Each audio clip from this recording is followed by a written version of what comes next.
राधे राधे प्रिय मित्रों, हर हर महादेव। स्वागत है आपका इस शिवमयी भक्ति यात्रा में, जहां हम आज जानेंगे आषाढ़ मास की दशमी कथा में। आज हम सुनेंगे एक ऐसी कथा जो केवल एक कन्या की नहीं, बल्कि संपूर्ण नारीत्व की शक्ति को दर्शाती है।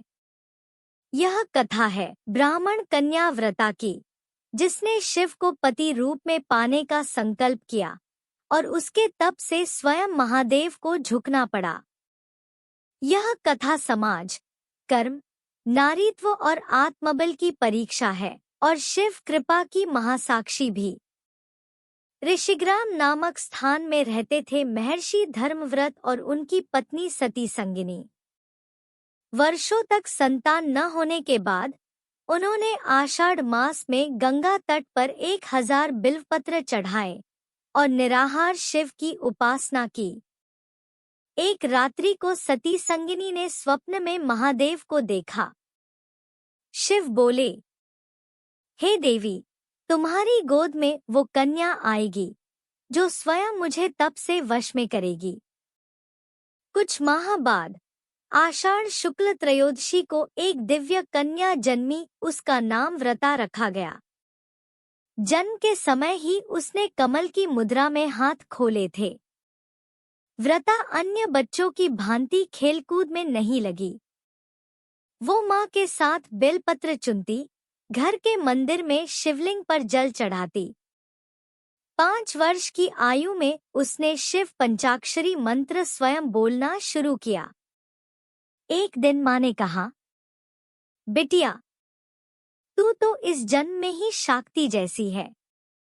व्रता ने कहा, माँ, मुझे कोई विवाह नहीं करना, मैं तो केवल शिव को चाहती हूँ। सती संगिनी चौंकी, किंतु महर्षि बोले, यदि उसकी आत्मा जागृत है तो उसका मार्ग भी दिव्य होगा। जब व्रता 12 वर्ष की हुई तो गांव के पंडित, आचार्य, ब्राह्मण सभी कहने लगे, बालिका हो या नारी, विवाह से पूर्व वन में एकाकी रहना अधार्मिक है। व्रता बोली, मैं विवाह नहीं, त्याग का व्रत ले रही हूँ। यदि स्त्री तप नहीं कर सकती तो गार्गी, मैत्रेयी, अनुसूया कौन थी? लोगों ने पिता को भी अपमानित किया। तेरी बेटी समाज का अपमान कर रही है। पर पिता बोले, मैंने देखा है उसकी आंखों में शिव का तेज। वह अकेली नहीं, महादेव स्वयं उसके रक्षक है। व्रता अकेली हिमालय के दक्षिणी तलहटी में एक शीतल झरने के पास चली गई। वहां उसने एक शिवलिंग स्थापित किया और कठोर तप प्रारंभ किया। प्रथम सप्ताह दिन में 1 बार फलाहार, 108 बार मंत्र जप। द्वितीय सप्ताह केवल जल, बेलपत्र चढ़ाना, रात्रि जागरण। तृतीय सप्ताह मौन व्रत, केवल ध्यान और त्राटक। चतुर्थ सप्ताह निराहार, केवल पंचाक्षरी मंत्र का अनाहत जप 11,000 बार। प्रकृति भी उसकी परीक्षा लेने लगी। वर्षा, सर्प भय, भूख, ज्वर, पर वह अडिग रही।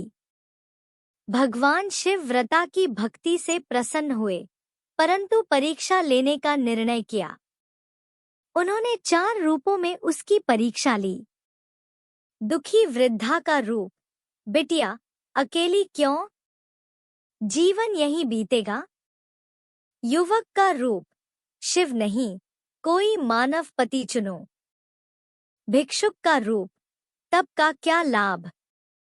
भोजन कर, जीवन बचा। वृद्ध ब्राह्मण का रूप, शिव तो भस्मधारी, श्मशानवासी है। वे तेरा पति कैसे? हर बार व्रता एक ही उत्तर देती, मुझे केवल शिव चाहिए, उनका रूप नहीं, उनकी कृपा। तब के 30वें दिन मध्यरात्रि को आकाश में नाद हुआ, डमरू की ध्वनि, गंधर्वों का गान। व्रता ने आंखें खोली सामने स्वयं भगवान शिव प्रकट थे, त्रिनेत्र से तेज, गंगा से प्रफुल्लित, वरमुद्रा में करुणा। शिव बोले, व्रते, तूने जो साहस किया वो पार्वती के समान है। मैं स्वयं तुझसे अचंभित हूँ। आज से तू मेरी आत्मशक्ति की अंशरूपा कहलाएगी। व्रता भूमि पर गिर पड़ी और बोली, हे प्रभु, मैं आपकी दासी हूँ, मुझे केवल यही अधिकार चाहिए। शिव ने स्वयं व्रता के साथ अग्नि के समक्ष प्रतीकात्मक विवाह किया, वायु, जल और अग्नि को साक्षी बनाया। उन्होंने व्रता को वरदान दिया, तू जहाँ रहेगी वहाँ स्त्रियों की पूजा होगी। आषाढ़ मास में तेरी कथा सुनने वाली कन्याएं योग्य वर को प्राप्त करेंगी। उस स्थान पर शिवव्रतेश्वर मंदिर की स्थापना हुई। आज भी वहां कन्याएं आषाढ़ मास में रुद्राभिषेक और अखंड मंत्र जप करती हैं। प्रिय श्रोताओं, इस कथा से हमें जो सीख मिलती है, नारी केवल सौंदर्य नहीं, आत्मबल और सृष्टि शक्ति का रूप है। यदि भक्ति सच्ची हो तो शिव स्वयं प्रकट होते हैं। समाज चाहे कितना भी विरोध करे, आत्मा का मार्ग सत्य ही रहता है। आषाढ़ मास केवल अनुष्ठानों का नहीं, स्वयं की खोज और समर्पण का काल है। हर हर महादेव। आपने सुनी आषाढ़ मास की 10वीं अध्याय कथा, जहां एक कन्या ने अपनी भक्ति से स्वयं शिव को वरण किया। अगली कथा और भी रहस्यमयी है, एक राक्षस की जो शिव के मंत्र से मुक्त होकर तपस्वी बना। तब तक शिव नाम जपते रहिए और इस पावन मास को सार्थ। प्रतिदिन आषाढ़ मास के नए अध्याय सुनने के लिए चैनल को सब्सक्राइब करें।